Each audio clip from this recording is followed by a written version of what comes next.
isang kulungan bakal ay may taong malungkot umiiyak. Ang tanong niya sa sarili ay kailan magigising na ng liwanag.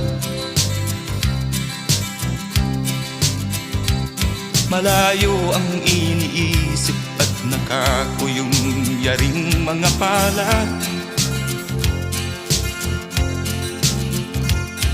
Bakit daw siya nagdurusa sa kasalanang di niya ginawa?